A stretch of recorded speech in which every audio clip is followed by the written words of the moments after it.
then, on July 8th, the madness began. Hundreds of people were camping outside of the Boys and Girls Club with signs. Different fake reports came out that LeBron had already decided and that he's going to the Knicks. Even Kanye showed up as he wanted to see. All right, welcome back to the show, everyone. Hope you all are having a good day so far. So, this video popped up on my feed, and it's not something I would expect to see from Nonstop. So I'm really curious about it. Title: When LeBron Pissed Off the Entire NBA. My question: which time? So I don't know what this video is going to be about, or what they're going to pick, but I assume it's when he went to Miami. But I kind of wanted to watch this just to see, because usually Nonstop is very pro LeBron in most of their videos. So I'm really curious to see what they do with this story, and if they try to spin it with some BS propaganda or whatever the case may be. So that's why I'm here. Obviously, I know the story of what happened in when he went to Miami with the Big Three and all this. We all know this stuff. What I want to know is, how biased is Nonstop? So anyways, as I always do, I'm going to link the original video down below. That's going to be in the description. Everybody, yeah, let's do this, man. Like the vid if you haven't done it. I appreciate it. Let's see what they say. How will Cleveland fans get over what happened tonight? They won't. I truly believe they won't. We've supported him for 7 years now, and for him to go on there and drag us through the mud for 7 years and stab us in the heart, he deserves everything he gets. I guess we know what it's about. If you want your season to continue, take over this basketball game. I guess you have to go through a lot of... Okay, quick question. I've been wondering this for a while. Any Cleveland fans out there, please get into the comments, all right? Y'all hated LeBron so much when he left, burned his jerseys, all that. He's dead to me, like we're watching right here. Now, when he came back, all right? When he came back with the Kyrie, Kevin Love team, did you love him again? Did you? I'm just curious. Or are there some of you who said, nope, you broke my heart once, it's over? Or did you guys just welcome him back in? And then for those of you who welcomed him back in, how'd you feel when he left the second time? Please get into the comments. I've been dying to know, but I don't know any Cleveland fans. I've never known a Cleveland fan here in Arizona. So please let me know. Before you finally accomplish your dream, and that's what's going on. LeBron James, he's going to tell the nation where he plans to play basketball next year. LeBron, what's your decision? It all started on May 13th, 2010, when the Cavs had just lost their second-round series against Boston. Brazell puts up a three, won't go, rebound Garnett, and that's it. The Boston Celtics with the huge upset. They advance to the conference finals. And as he was exiting the arena, disappointed LeBron took off the Cavaliers jersey. Cleveland fans wondering if that's the last time he'll take off a Cavalier jersey.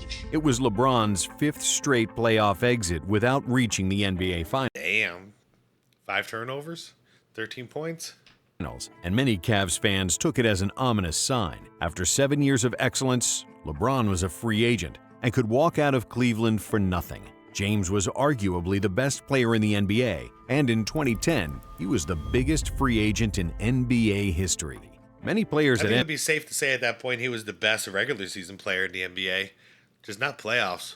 Entered free agency before, but not like this. Not with this kind of magnitude. For the entire 2010 season, LeBron's decision was a major topic on all the sports shows. All eyes, including those of free agents themselves, sharply focused on what move LeBron James will make. But journalists weren't the only ones preparing for LeBron's free agency. In New York, there were ads on Times Square to lure LeBron to the Big Apple. I remember there was a lot of talk about all these stars going there to New York. That was supposed to be like the #1 spot. Cleveland, Miami, and other cities had posted giant billboards. Remember all those LeBron billboards aimed at getting him to stay? LeBron's decision permeated all facets of life. Late-night talk show hosts talked about it. Yeah, but everyone would love to have the LeBron James on their team. It was referenced in songs and TV shows. Even Barack Obama got into it, saying that he'd like James to go to the Bulls. Of course. LeBron's decision on his future team was so monumental that nearly half the NBA made moves to clear up the salary cap for James. But only 5 teams had realistic chances of getting him: Cleveland, Miami, Chicago, New York, and New Jersey. And after the Cavs What's so sad is I don't even remember New Jersey being in the hunt. No one was talking about going there. lost that Game 6 in Boston, the LeBron frenzy started, and the NBA would never be the same. Yep. No, it has never been the same. When July came, James approached free agency like a business. He took meetings with all the interested teams and listened to their pitches. The Nets' new billionaire owner, Mikhail Prokhorov, tried to lure James with money, investing opportunities, and connections. The Knicks focused on the historic significance of Madison Square Garden and playing in New York. Yeah, for sure. Chicago was another historic franchise and a great city. Plus, they had a great young core with Derrick Rose and Joakim Noah. But who really dazzled James was Miami and their president, Pat Riley. Riley knew that LeBron's only motivation was to find a team that would help him win the so much desired NBA championship. Miami's president tailored his pitch around basketball. That wordage right there. Only motivation was to find a team that would help him win the so much desired NBA championship. Find a team that would help him win. I'm old. It used to be the other way around. You get the player to help the organization win a championship, not the other way around. Miami's president tailored his pitch around basketball and the culture of winning championships. He said to LeBron that the main thing is to make sure that the main thing remains the main thing. Borrowing a quote from Stephen Covey, the main thing, of course, was winning titles. At the end of their 3-hour meeting, Riley pulled out his silk bag and pushed it towards James. Yeah. Guess what's in there, guys? I already know. Inside, LeBron asked. Take a look, Riley said. Inside of the bag were 7 NBA championship rings that Riley won as a player and a coach. Pat was a slick old fox that operated like a mob boss. Yeah, and still his does. tactic worked. LeBron was indeed dazzled, realizing that Miami was the smartest choice for him to win. The Heat were also the only team with enough cap space to absorb 3 max contracts, which was huge. Ever since he played with Dwayne Wade and Chris Bosh in the 2008 Olympics, LeBron and his 2 All-Star friends wondered what it would be like to play together. On July 4th, after he was done with the Heat meeting, LeBron got on a 3-way call with Bosh and Wade. The trio discussed not only if they should play together, but also where. New York was quickly dropped because neither of them liked the Knicks owner James Dolan. Chicago lost traction because they couldn't clear enough cap space to sign all 3 of them. Their best and seemingly only option was Miami. Are you in, LeBron? Wade asked. I'm in, LeBron answered. I'm in too, Bosh said. The Heat felt they had everything in place to sign their new Big 3.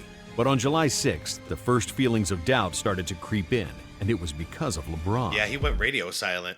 Found that out from D. Wade recently, that he just he agreed to it, and then he disappeared and wasn't answering anybody for a long time. In James's mind, he knew that Miami was the best fit, but his heart was still in Cleveland. On top of everything, LeBron stopped responding to any calls or text messages, not even to his best buddy Dwayne Wade. And that's scary because without that contact and that assurance from Bosh and Wade, I'm sorry, from LeBron to Bosh and Wade, that's their lives are on the line here. They're making a huge life decision. D Wade to stay in Miami and for Chris Bosh to go to Miami. And that was all pending on all of them agreeing. But then LeBron just disappears and ghosts these 2 guys. That would make me really, really nervous. I would at that point expect he's going to bail out. You know, it's just not cool to do that to your buddies when you have this kind of a business agreement going on. I don't know why LeBron did that. Complete radio silence. And then came the big news. LeBron and his camp informed the NBA and the whole world that they would announce their decision on ESPN on July 8th. It would be an hour-long program produced by James and his business partner Maverick Carter. This was an unprecedented move, as never before did a major network change its usual programming to fit the wishes of one athlete. Not only that, but this is such a bad look because it was never something that's celebrated when a star that was drafted from a franchise, especially one like Cleveland that needs all the help they can get, it's not something to brag about or make a spectacle about saying you're leaving them. That's like throwing a party saying I'm getting a divorce. Like, you just don't do it. But then here he was with this whole fiasco, it being televised, like a big announcement. It was such a bad look, man. It was so disconnected. Give them 1 whole hour of airtime. Yeah, what They the also hell? never allowed a couple of 20-something-year-olds with zero TV experience to produce a show. Like, they monetized the hell out of it. It was just a way to run a bunch of commercials for a freaking hour. Just so we can hear him say one line that last 10 seconds. I'm going to take my talents to South Beach. Get out of here. Jim Gray, who was not ESPN's choice to host The Decision, was also a non-negotiable for LeBron and Carter. So the network had to yield and basically give all the control to James. David Stern, the NBA commissioner at the time, was livid with ESPN, and he hated the idea that all the power was now in James's hands. Yep, he knew. Some of the people in the media and people around LeBron also didn't like the idea of the decision to be televised. Yeah, David Stern knew once you turn that leaf, it's over. Look where we are now, 15 years later. Nobody has any control in the league other than the players. That's why it's such a chaotic mess as far as lineups, who's playing with who, coaches getting fired left and right. It's insanity now. But nothing could be done anymore. Maverick and LeBron wanted to control the narrative and call The their own narrative? shots. The location of the show was set in Greenwich, Connecticut, in the building of the Boys and Girls Club, and all the profit of the show would go to the Boys and Girls Club Foundation. On July 7th, one day before LeBron's decision, Dwayne Wade and Chris Bosh signed with Miami. They initially felt like LeBron joining them was a done deal. But when July 8th rolled around, they weren't certain anymore. In fact, nobody Your boy's not answering anymore. outside of a few people in James's circle knew his thought process, and even James himself didn't know until the last day, as he kept deciding between Cleveland and Miami. And then, on July 8th, the madness began. Hundreds of people were camping outside of the Boys and Girls Club with signs. Different fake reports came out that LeBron had already decided and that he's going to the Knicks. Even Kanye showed up as he wanted to see LeBron's decision live. No But way. when the dust settled, LeBron sat next to Jim Gray Wait, you're saying to see you're saying LeBron's decision Kanye's gonna in one of these seats? live. But when the dust settled, LeBron No, these are kids. Okay, so maybe he was like somewhere else around here? sat next to Jim Gray, and the show started. LeBron was visibly nervous, and we had never seen him so uncomfortable. Finally, about half an hour into the show, Gray asked the question everyone was waiting for. LeBron, what's your decision? In this fall, man, this is very tough.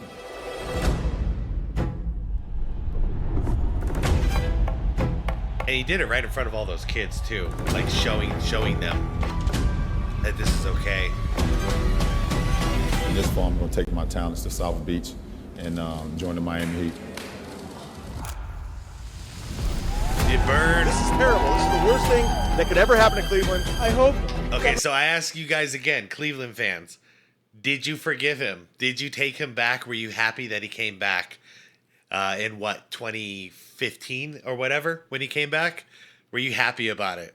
Or were you pissed off that he's back? LeBron doesn't win a championship in Miami. LeBron felt what they just did was a fiasco. But nonetheless, on a private plane ride to Miami, he, Maverick Carter, and Rich Paul didn't utter a single word.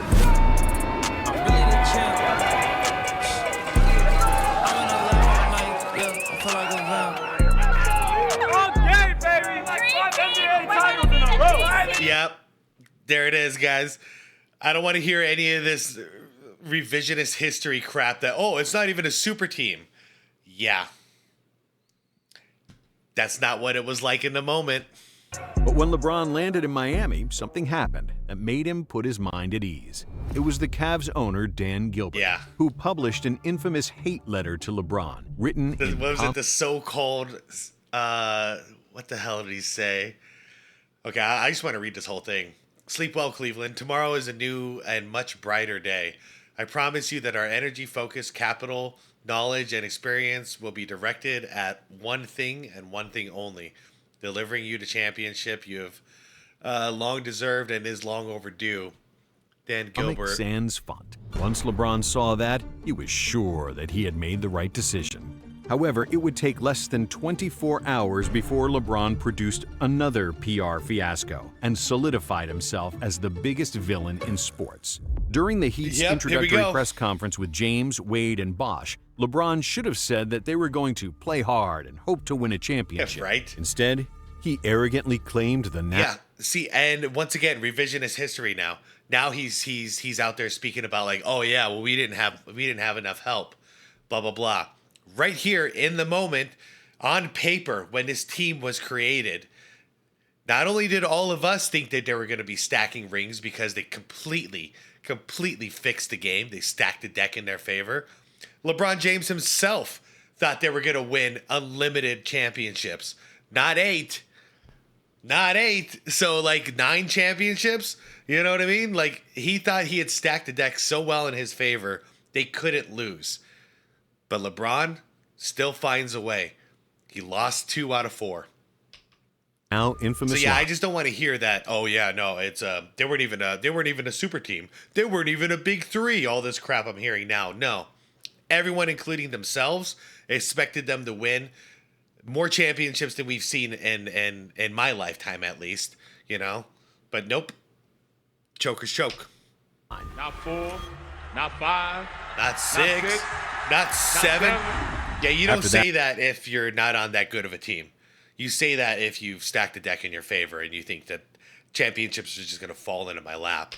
He and the entire Heat team had a target on their backs. Nobody in the NBA liked their free agency cahoots to link up. And what they said in that press conference made everything that much worse. Yeah. When the 2010-2011 season finally started, everybody wanted to beat the Heat. And every team was putting their best effort against the cocky super team. Yep. And at first, they were successful. Miami started the season 8-7, highlighted by LeBron body-checking Eric Spoelstra during a timeout. Spo was a young coach without any coaching experience, and James didn't believe he could get them over the hump. The whole aura about the Heat was negative, and they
were treated like villains in every opposing arena.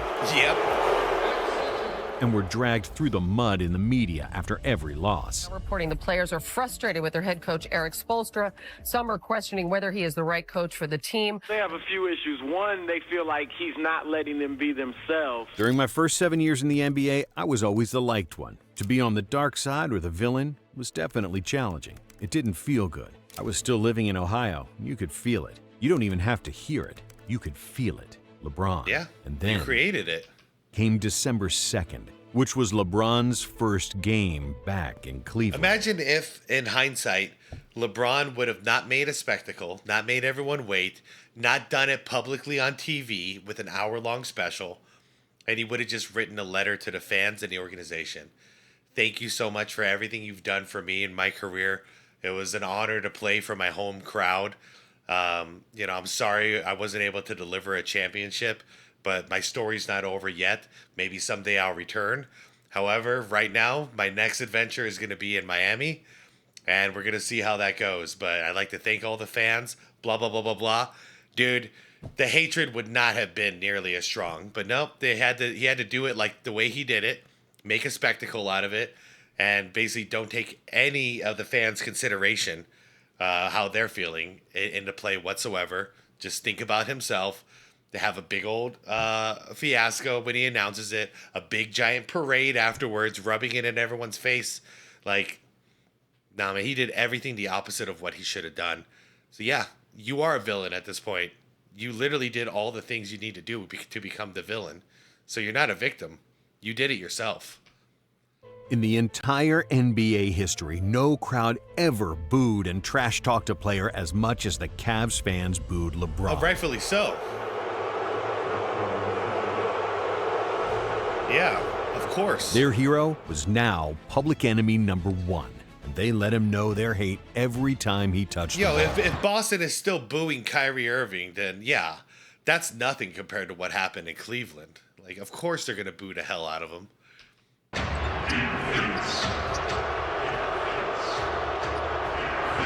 Hell, I just, in the previous round of the playoffs, Minnesota fans were booing the hell out of Jimmy Butler, too. That was a long time ago. But LeBron was cold as ice, showing zero emotion as he destroyed his former team with 38 points and 8 assists. This 28-point victory rejuvenated Miami's season. It was the third win in a streak that eventually reached 12 games. Miami's athleticism on defense was something most teams couldn't deal with, which gave the Heat a ton of easy and memorable points in transition. Yeah, that image will always be pretty cool.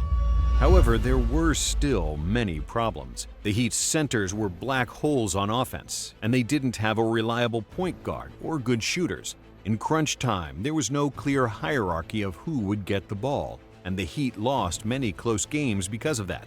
But their big three was so much more talented than everybody that Miami still reached the NBA Finals. However, that's when all their chemistry problems resurfaced. And even more importantly, LeBron James looked unrecognizable, playing the worst basketball of his career. Yeah. 5 different players outscored LeBron in the finals, and he was especially awful in the fourth quarter, playing passively and not shooting the ball. Hey, props to Nonstop. They're actually reporting this pretty truthfully. I gotta give you the props when it's due. Yep. James, yeah. That's a travel. This is what really went down. To the basket. Bosh knocks. The Heat would lose to the Mavericks 4-2, and LeBron was embarrassed in front of the whole world. Yep. My first year in Miami, I wanted to prove everybody wrong, and I lost myself in the moment. I got all the way to the championship and lost. And we lost because I wasn't even there. For the next 2 weeks, LeBron was so... Here's the deal. He was playing a different game in his own head. He created a different situation in his own head. If he had won the championship, he wouldn't have proved us wrong. He would have just proven us right. You know, you need all this help to win. You need to stack the deck in your favor to win. It wasn't going to prove us wrong. It was going to prove us right. You losing in the finals did something completely different that we weren't expecting. That meant now I think this guy might be the greatest choker of all time. That's what changed. So miserable that he locked himself in the house and didn't leave for 2 weeks. But then he decided to work on his game and work on his mentality, and everything fell into place. The Heat won 2 consecutive championships, and LeBron separated himself as the best basketball player in the world. By the end of the decade, James went to 8 consecutive finals, won over the hearts of NBA fans worldwide, and completely healed the relationship with Cleveland by winning the 2016 championship. That's why I asked this question over and over again. Did he heal it? Is all forgiven at this point? Like right now, how do you Cleveland fans feel about LeBron James? Because y'all are quiet. I don't hear it. I never hear about it. Not one comment have I ever heard about someone from Cleveland who lives in Cleveland. How do you feel about LeBron James?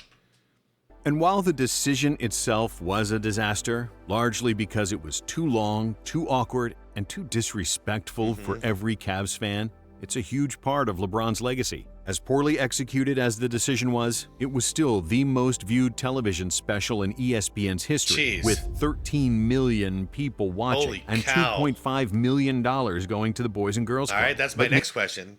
Who out there who's watching this, put it in the comments. Did you watch that event live? I actually didn't.